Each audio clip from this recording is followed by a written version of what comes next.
Jake Morrison stood on the bridge of the New Horizon and watched Earth die. The blue planet that had been humanity's home for millions of years was breaking apart. Giant pieces of rock and metal flew through space where his world used to be. The Zephyrian warships had done their job well. They had cracked Earth like an egg, and left nothing but burning pieces behind. The commander's hands shook as he gripped the metal rail in front of him. He had seen many terrible things in his 45 years, but nothing like this. His home, his family's graves, the parks where he played as a child, the oceans where he learned to swim, all of it was gone. Turned into space dust by aliens who wanted the solar system for themselves. "Sir, we're getting reports from the other escape ships." The voice belonged to Dr. Lisa Carter, his communications officer. Her face was pale and her eyes were red from crying. 47 ships made it out. "We saved about 12 million people total."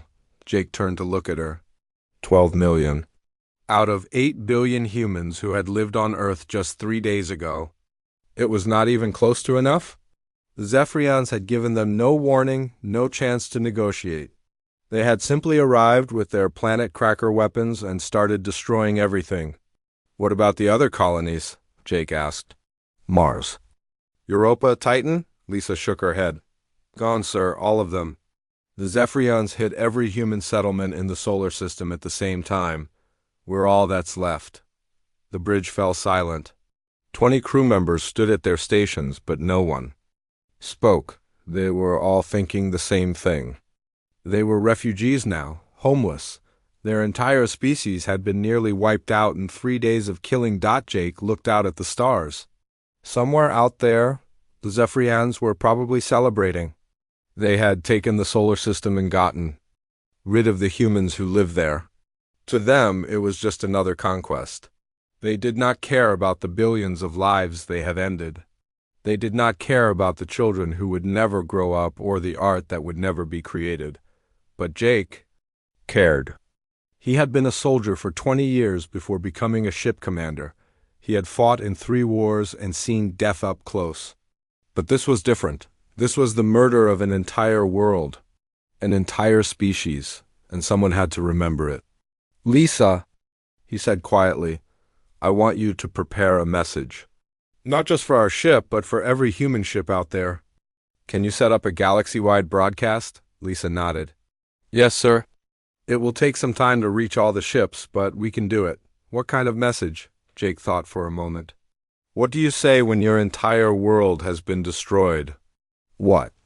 Words could capture the loss of everything you had ever known? But then he realized it was not just about loss.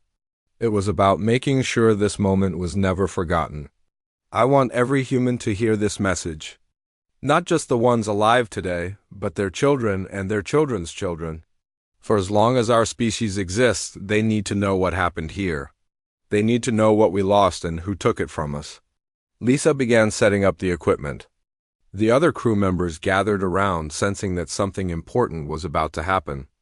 Jake had been their commander for 5 years, and they had never seen him like this. Usually, he was calm and steady. But now his eyes burned with something deeper than anger. "Ready, sir," Lisa said. Jake took a deep breath. Behind him, Earth's remains glowed orange in the darkness. He thought about his wife, Maria, who had died in the first attack on New York. He thought about his son, Danny, who had been at school on Mars when the bombs fell. He thought about his parents, buried in a cemetery that no longer existed. "This is Commander Jake Morrison of the human colony ship New Horizon," he began. "Today, Earth died. Our home, our birth world, the place where humanity began, has been destroyed by the Zephyrian Empire. 8 billion of our people are gone. Our cities, our history, our culture, all of it turned to ash and floating debris." He paused, looking at the faces around him. They were all crying now, but they were listening. This was important. This was the moment that would define what came next. But we are not gone. 12 million humans survived. We are scattered across 47 ships, heading to different parts of the galaxy. We are refugees, yes. We are homeless, yes, but we are alive. And as long as we live, Earth lives in our memory. Jake's voice grew stronger. "The Zephyrians think they have won. They think they have erased us from the galaxy, but they are wrong. We will survive, we will grow, we will remember. And someday, somehow, we will make them pay for what they did here. Lisa was recording everything.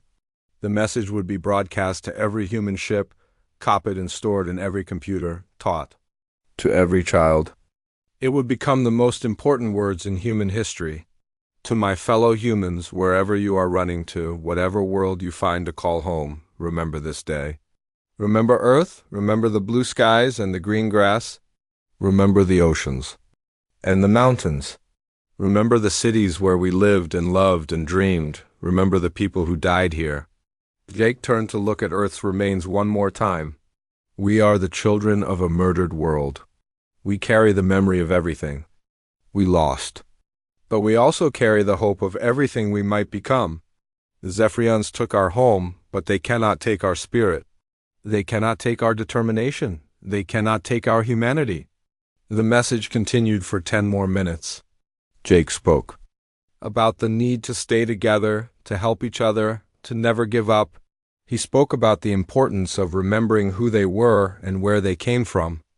Most importantly, he spoke about the future. This message will be broadcast every year on this date. Every human child will learn these words. Every human settlement will remember this day. We are not just survivors. We are the inheritors of a murdered world, and we will not let that murder go unanswered. When the recording ended, Lisa immediately began transmitting it to every human ship in the galaxy. It would take weeks for the message to reach the farthest vessels, but eventually every survivor would hear it. They would copy it, store it, and pass it on to their children. Jake remained on the bridge long after the others had left. He watched Earth's remains slowly drift apart and wondered if he had done the right thing. The message was not just about remembering the past. It was about shaping the future. It was about making sure that humanity never forgot what had been done to them. In the months that followed, the message spread throughout the human diaspora. Children learned it by heart. Adults recited it at memorial services. It became more than words. It became a promise, a covenant between the scattered children of Earth that their sacrifice would not be in vain. The Zephyrians had destroyed Earth thinking they had eliminated a threat, but they had actually created something much more dangerous. They had created a species united by loss, driven by memory, and determined to survive. They had created 12 million humans who would never forget and never forgive.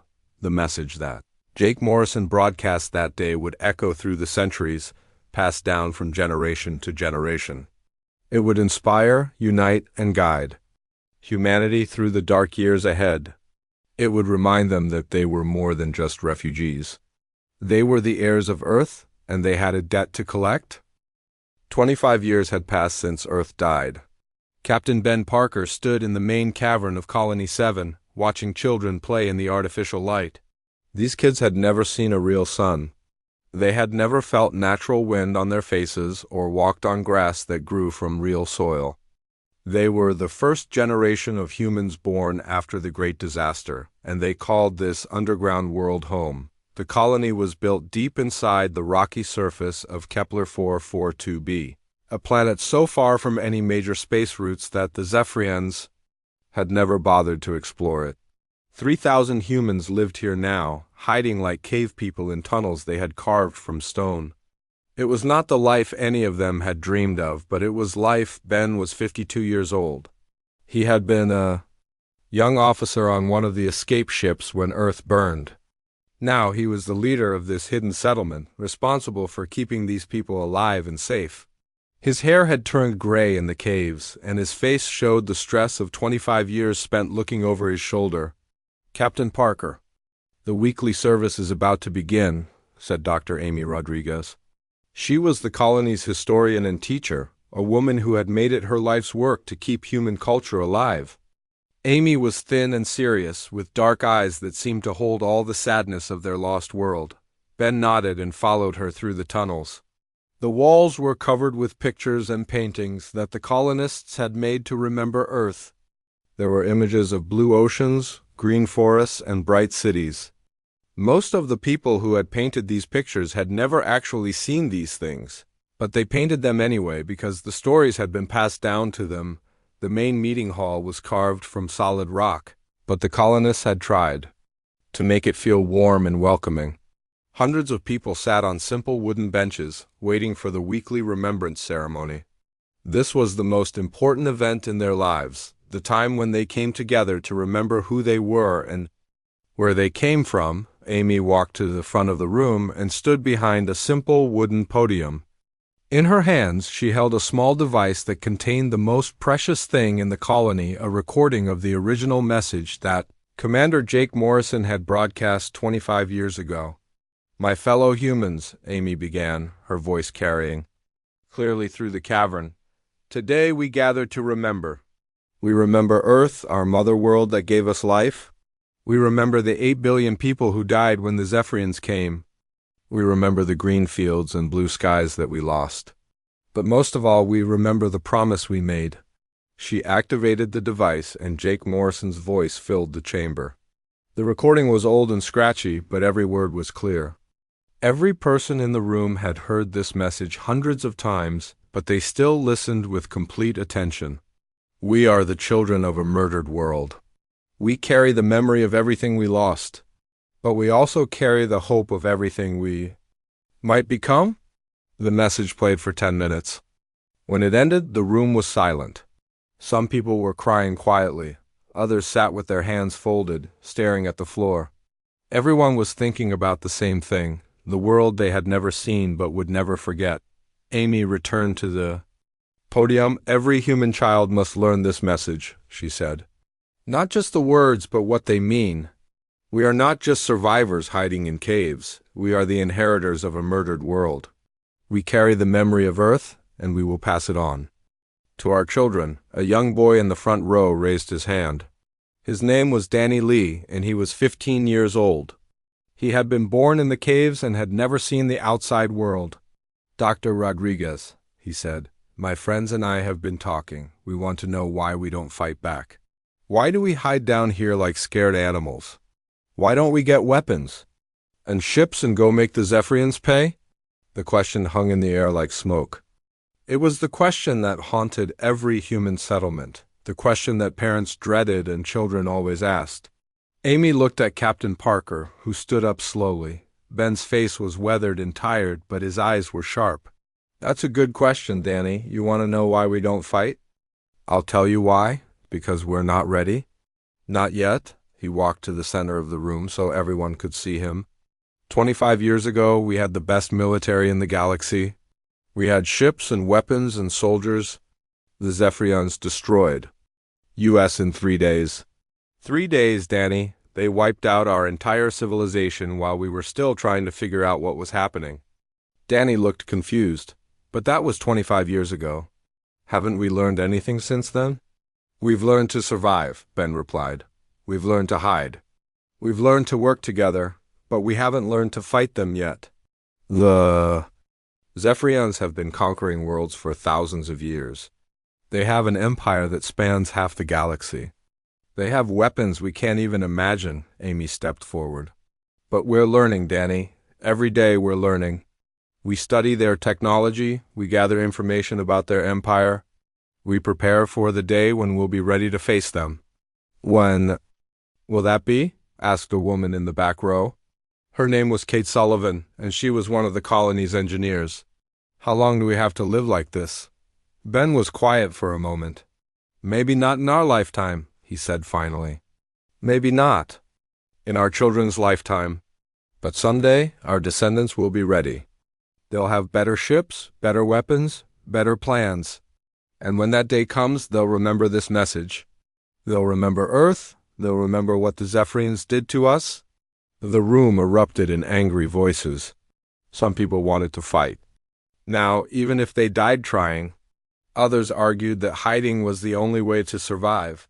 A few suggested that they should try to negotiate with the Zephyrians, to find some way to live in peace. Amy raised her hand for silence.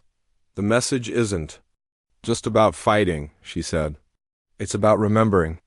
It's about making sure that no matter how long it takes, no matter how many generations pass, We never forget what happened to Earth. We never forget who we are. She looked around the room at the faces of her people. Right now there are 47 human colonies scattered across the galaxy. Each one is small and hidden just like ours. Each one is struggling to survive. But each one is also remembering. Each one is learning. Each one is preparing. Danny raised his hand again. What if we all work together?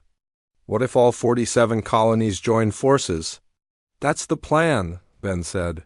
But it takes time. We have to be careful. The Zephyrians are still looking for us. One wrong move, one careless message, and they could find us all. We have to be patient. The meeting continued for another hour. People shared stories they had heard about other colonies. They talked about new technologies they were developing. They discussed plans for expanding their settlement and hiding it better from enemy scouts, but always they came back to the message. It was the thread that connected all the scattered human settlements. It was the promise that held them together across the vast distances of space. It was the reminder that they were more than just refugees. They were the heirs of Earth. As the meeting ended, Amy approached Danny. I know you're frustrated, she said. I know you want to do something. But remember, you're part of something bigger than yourself. You're part of a story that started 25 years ago and won't. And for thousands of years? Danny nodded, but she could see the fire in his eyes. His generation would not be content to hide in caves forever. They would demand action, demand progress, demand results. And maybe that was good. Maybe that was what humanity needed, young. People who refused to accept defeat. That night, as the colony settled into sleep, Amy sat in her small office and updated the historical records. She wrote about the meeting, about Danny's questions, about the growing restlessness among the younger generation. She wrote about the delicate balance between remembering the past and preparing for the future. In colonies across the galaxy, similar scenes were playing out. Children were asking the same questions. Adults were giving the same answers. The message was being repeated, word for word, just as it had been for 25 years, but something was changing. The second generation of survivors was growing. Up, they were not content to simply remember. They wanted to act, they wanted to fight. They wanted to make the Zephyrians pay for what they had done. The message had kept humanity alive for 25 years. It had given them purpose and hope.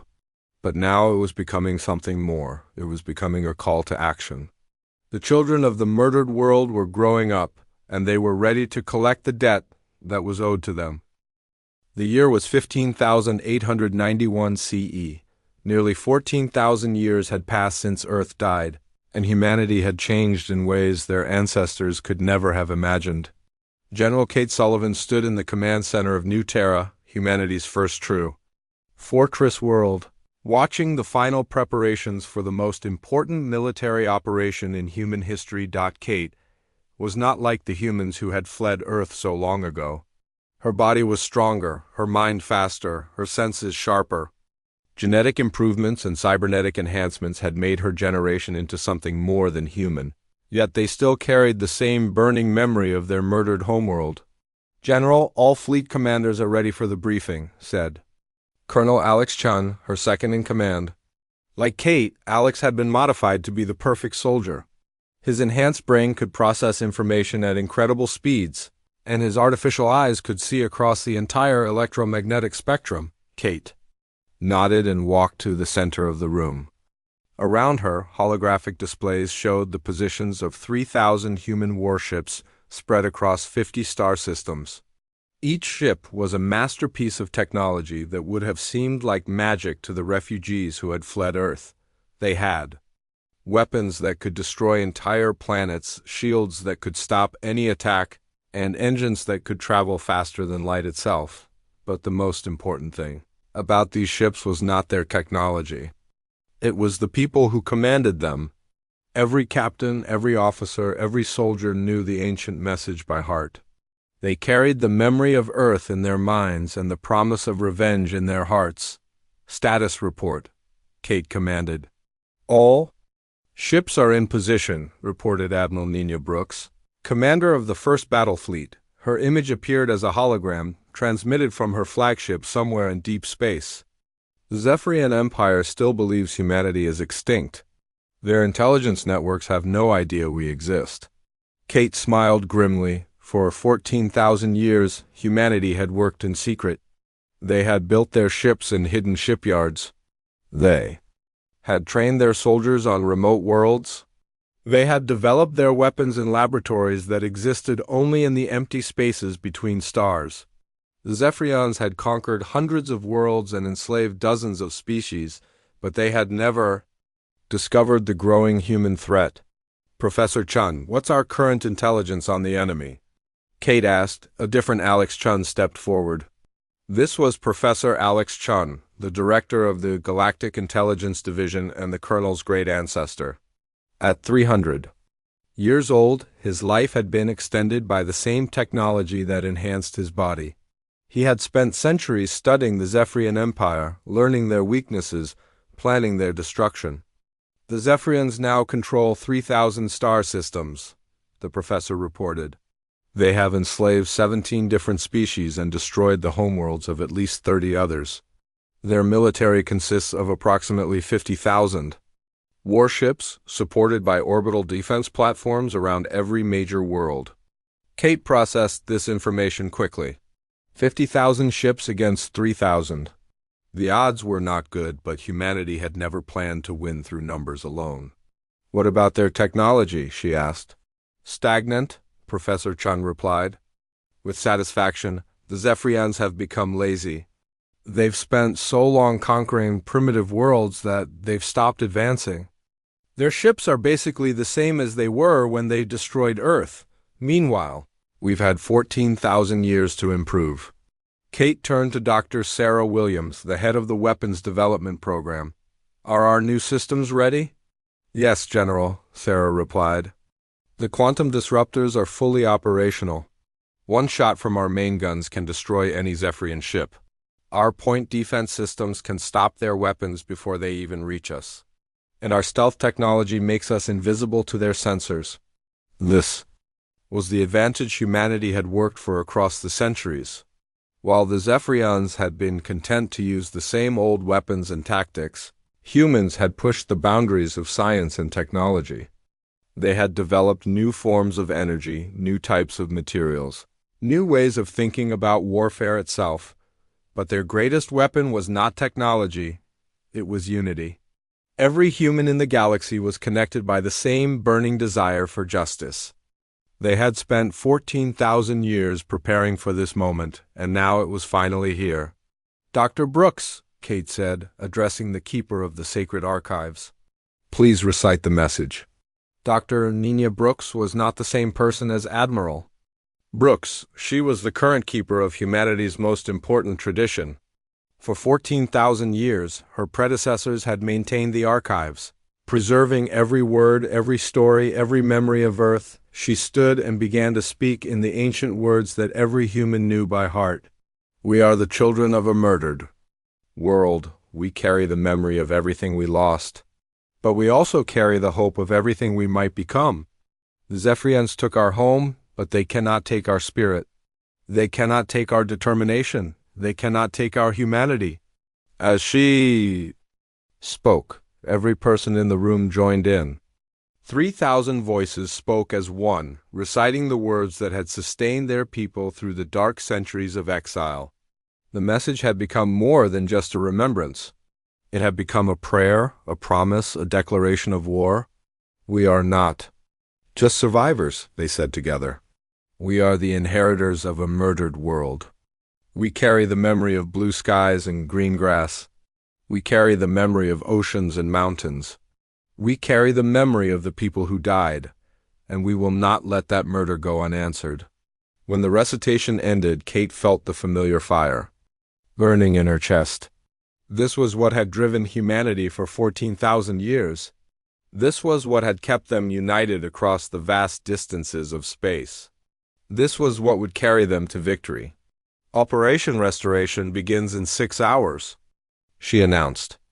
Our target is the Zephyrian border system of Kithara. Intelligence reports indicate they have a small garrison there, maybe 50 ships. We'll hit them hard and fast, then disappear before they can respond. Colonel Chun raised his hand. General, what about prisoners? What about civilians? Kate's expression hardened.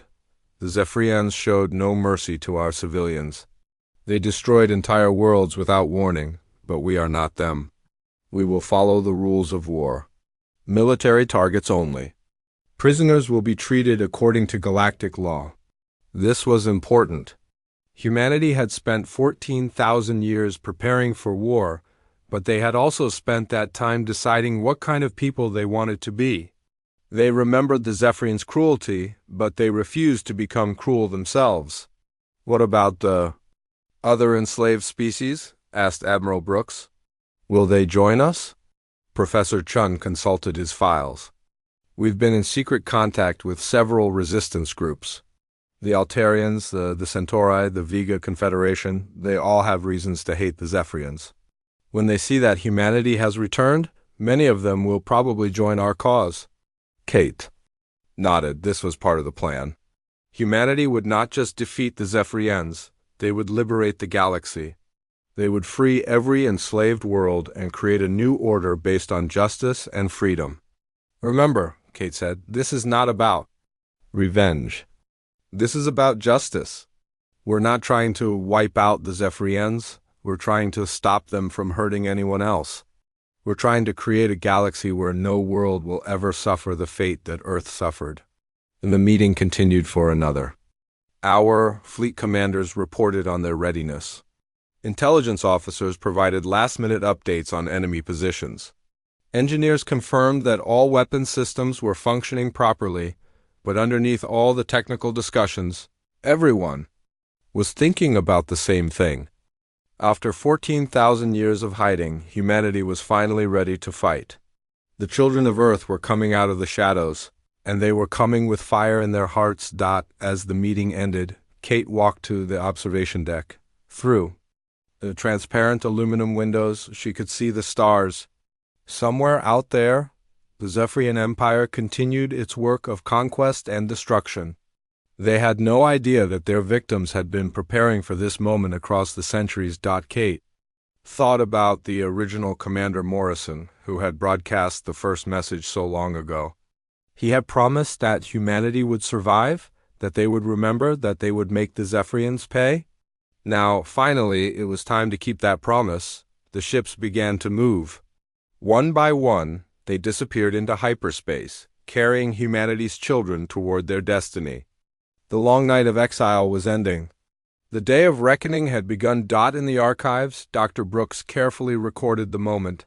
She wrote about the launching of the fleet, about the speeches and the prayers, about the fire in people's eyes as they prepared for war.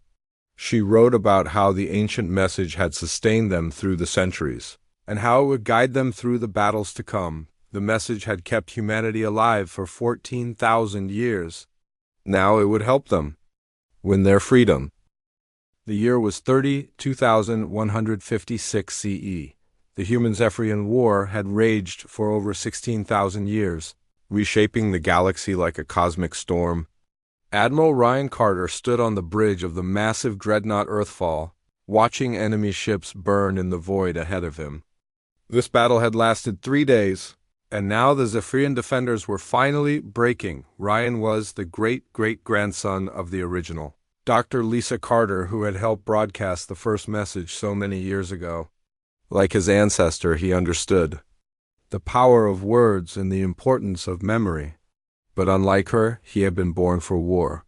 His entire life had been spent fighting the enemies of humanity, pushing deeper into Zephyrian space system by system. The war had not gone as humanity had hoped.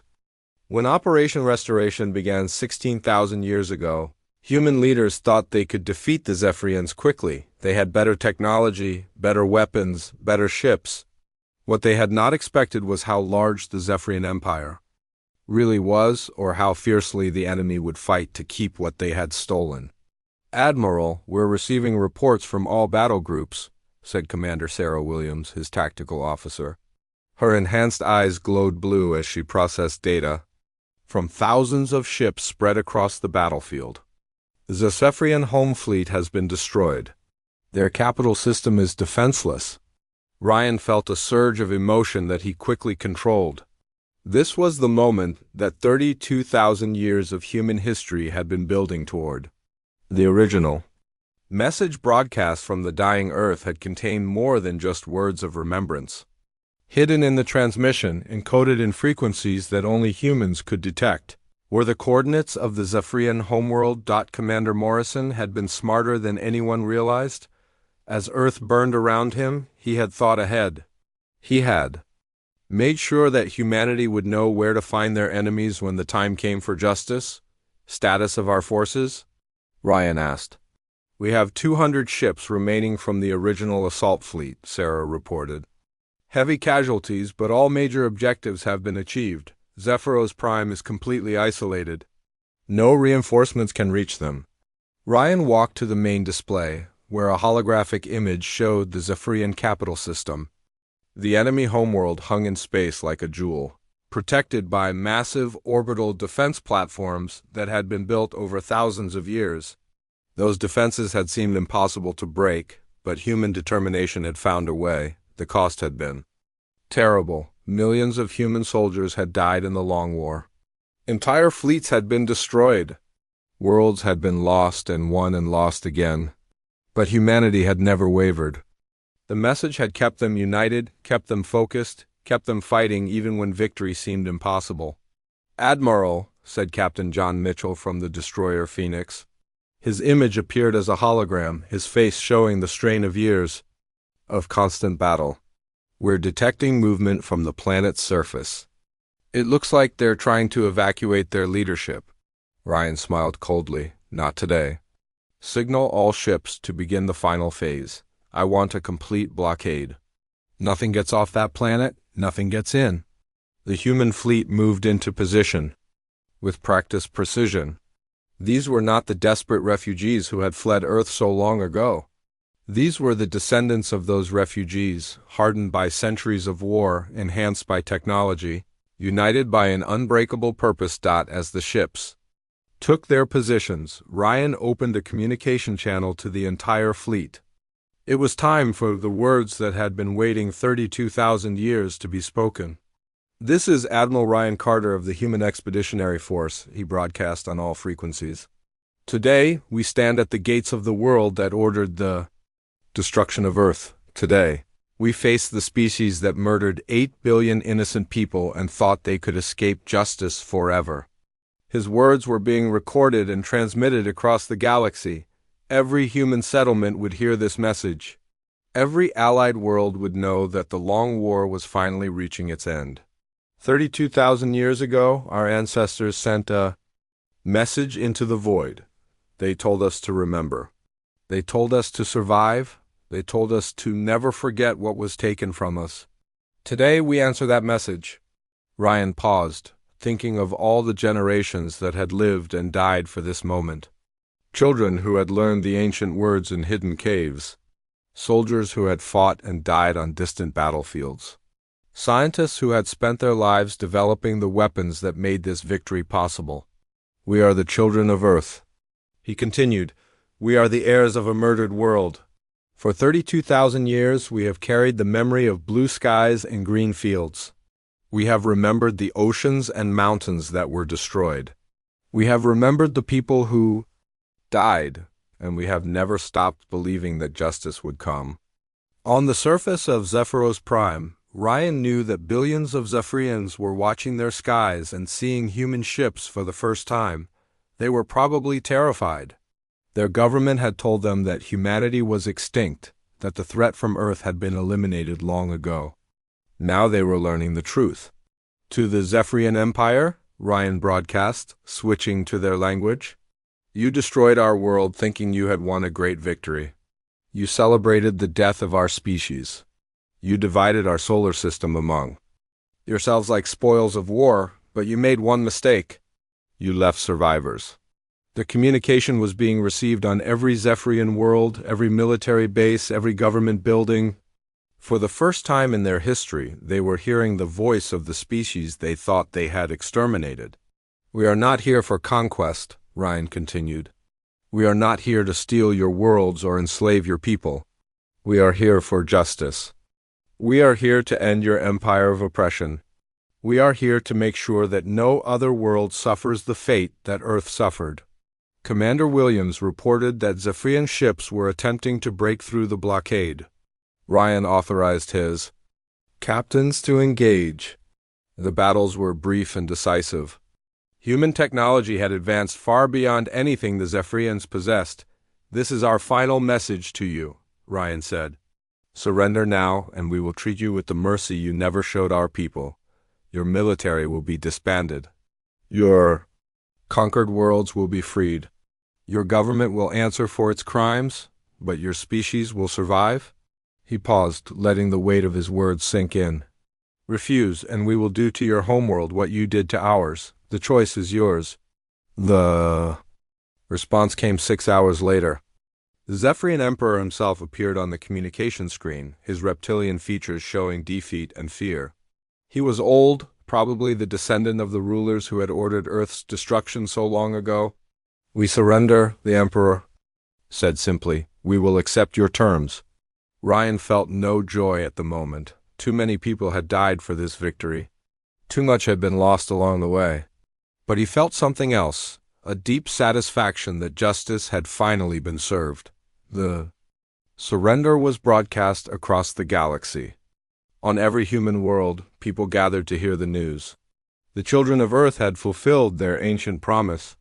The debt had been paid. In the weeks that followed, the Zephyrian Empire was dismantled piece by piece. Their military was disbanded. Their conquered worlds were liberated. Their leaders were put on trial for crimes against the galaxy. The 17 enslaved species were freed to rebuild their civilizations, but the most important moment came when Ryan stood in the ruins of the Zephyrian government building on their capital world. In his hands he held a copy of the original message that Commander Morrison had broadcast 32,000 years ago. Commander Morrison, he said to the recording device, we kept your promise, we remembered, we survived, we came back. Earth has been avenged. The recording would be sent to every human settlement in the galaxy. It would be archived alongside the original message, marking the end of one chapter in human history and the beginning of another. But even as victory was celebrated, Ryan knew that the real work was just beginning. Humanity had won the war, but now they had to win the peace. They had to prove that they were better than their enemies. They had to build a galaxy based on justice and freedom rather than conquest and oppression, the message that had sustained. Humanity, through 32,000 years of exile and war, had served its purpose. The children of Earth were no longer refugees or rebels. They were the guardians of the galaxy, responsible for making sure that no world would ever suffer Earth's fate again. Standing in the ruins of his enemy's capital, Ryan began to think about the new message that would guide humanity into the future. It would not be about revenge or remembrance. It would be about hope and redemption. It would be about building something better from the ashes of the old. The year was 42,045 CE. Exactly 40,000 years had passed since Earth died, and the galaxy had become something completely different. President Emma Davis stood before the Galactic Council on New Earth, a world that had been carefully shaped to look like the ancient home that humanity had lost so long ago. Emma was tall and graceful, with the enhanced features that marked all humans of her generation. But her eyes held something deeper than genetic improvements could provide. They held the weight of 40,000 years of history, passed down through countless generations of storytellers and leaders. The council chamber was massive, built to accommodate representatives from over 100 different species. Where once the Zephyrian Empire had ruled through fear and conquest, now the Galactic Federation governed through cooperation and mutual respect. The transformation had taken 8,000 years to complete, but it had been worth every moment. Honored delegates, Emma began, her voice carrying clearly through the chamber's advanced sound system. Today marks the most important anniversary in galactic history. 40,000 years ago, my ancestors' homeworld was destroyed by an empire that believed might made right. Today we gather to remember that tragedy and to celebrate how far we have all come since then. In the audience, Dr. Paul Martinez sat with the other archivists and historians. He was the current keeper of the sacred archives, the guardian of humanity's most precious memories. In his hands he held an ancient recording device containing the original message that had guided humanity for 4 centuries. Paul was nervous. For weeks, he had been working with President Davis on something that had never been attempted before, a new message to replace the old one. The idea was controversial. Many humans believed that the original words should never be changed, that they were too sacred to modify, but Emma had convinced the Galactic Assembly that the time had come for humanity to speak with a new voice. The old message had served its purpose. It had kept humanity united through the dark years of exile. It had driven them to victory in the Great War. It had sustained them through the difficult process of building peace. Now, however, that message was becoming a problem. The younger generation of humans had been born into a galaxy of peace and cooperation. They had never known war or oppression. To them, the old words of anger and vengeance seemed outdated and dangerous. The message that guided us for 40,000 years was born from loss and shaped by grief, Emma continued. It spoke of justice and remembrance, of promises that needed to be kept and debts that needed to be paid. That message served us well. It made us strong, it made us determined, it brought us home. She paused, looking out at the faces in the audience. There were humans, of course, but also Altarians with their blue skin and silver eyes. There were Centauri with their crystalline bodies that reflected light like living gems. There were even reformed Zephyrians, the descendants of humanity's ancient enemies, now working alongside them to build a better galaxy. But today I believe it is time for a new message. Not because the old one was wrong, but because we have grown beyond it. We are no longer the children of a murdered world. We are the gardeners of a reborn galaxy. Dr. Martinez stood up slowly. He was an elderly man, even by the standards of his long-lived generation. He had spent his entire life studying the original message, learning its history, understanding its power. The idea of replacing it filled him with both excitement and fear. Madam President, he said, his voice shaking slightly. The original message has been recited by every human for 400 centuries. It has been carved into stone monuments and written in quantum crystals. It has been translated into over 3,000 languages. Are we certain that changing? It is wise? Emma smiled gently. Dr. Martinez, you know the message better than anyone alive. Tell me, what was its purpose? Paul thought carefully before answering. To keep us united. To remind us who we were and where we came from. To give U.S. strength in our darkest moments. And has it accomplished that purpose? Yes, Paul admitted, completely. Then perhaps it is time to trust that we have learned its lessons well enough to move forward. Emma walked to the center of the chamber, where a holographic display showed images of the galaxy as it existed today. Green lights marked worlds that had been liberated from oppression. Blue lights showed new colonies that had been established through peaceful cooperation.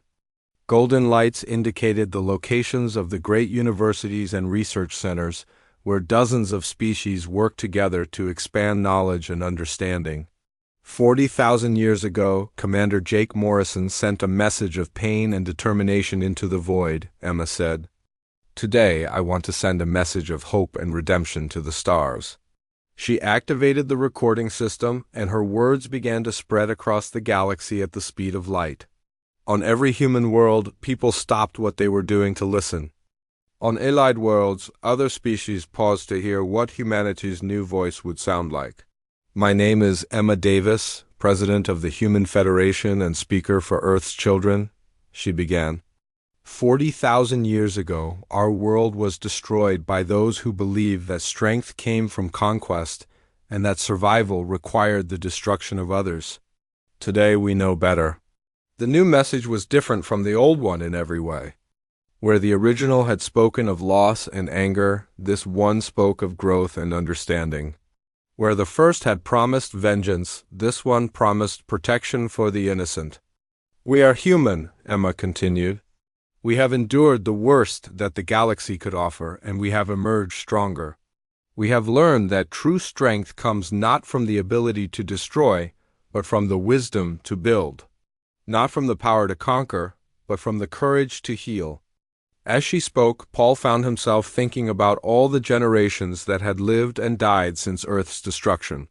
The refugees who had hidden in caves on distant worlds. The soldiers who had fought in the Great War. The diplomats who had built the peace. The teachers who had passed down the stories. All of them had contributed to this moment. To our descendants, wherever you may roam among the stars, remember this: you are the heirs not of a murdered world, but of a reborn galaxy. You carry in your hearts not just the memory of what was lost, but the promise of what can be built. You are the guardians of peace, the protectors of the innocent, the builders of tomorrow. The new message continued for several more minutes. Emma spoke about humanity's responsibility to use their strength wisely, to protect those who could, not protect themselves, to explore the unknown with curiosity rather than fear. She spoke about the importance of working with other species, of learning from different cultures, of building a future that belonged to everyone. When she finished, the chamber was silent. Representatives from dozens of worlds sat quietly, absorbing the words they had just heard. Some were crying. Others were smiling. All of them understood that they had witnessed a historic moment. Dr. Martinez was the first to speak. Madam President, the new message is beautiful. But what happens to the old one? Do we simply forget it? Never, Emma replied firmly. The original message will always be preserved in our archives. It will always be remembered as the words that saved our species and brought justice to the galaxy. But we will teach it as history now, not as a call to action. Over the following months, the new message spread throughout human space. Some colonies embraced it immediately, seeing it as a natural evolution of their beliefs. Others resisted, arguing that the old ways should not be changed. But gradually, most humans came to accept that their species had grown beyond the need for words of vengeance. The young people especially loved the new message. They had grown up in a peaceful galaxy, and the old words of anger and hatred had never made sense to them. Now they had something that spoke to their experiences and their hopes for the future. On the anniversary of Earth's destruction, human settlements across the galaxy held memorial services that were different from any that had come before. They still remembered the lost world and honored those who had died. But now they also celebrated what had been built from that tragedy. Children learned both messages, the old one as a piece of history and the new one as a guide for living.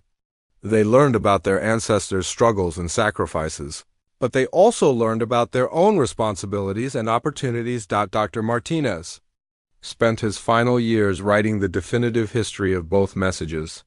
He interviewed the last survivors who remembered the old ways, and he documented the creation of the new ones. His work would ensure that future generations understood not just what the words meant, but why they had been necessary. As Emma's presidency came to an end, she often thought about Commander Morrison and the choice he had made 40,000 years ago. He had given humanity the words they needed to survive their darkest hour. Now she had given them the words they needed to thrive in their brightest. The circle was complete. The children of Earth had become the shepherds of the galaxy, and their greatest message was no longer one of loss, but of hope renewed. The murdered world lived on, not in memory of what had been destroyed, but in celebration of what had been built to replace it. Standing on the observation deck of New Earth, Emma watched the stars and smiled.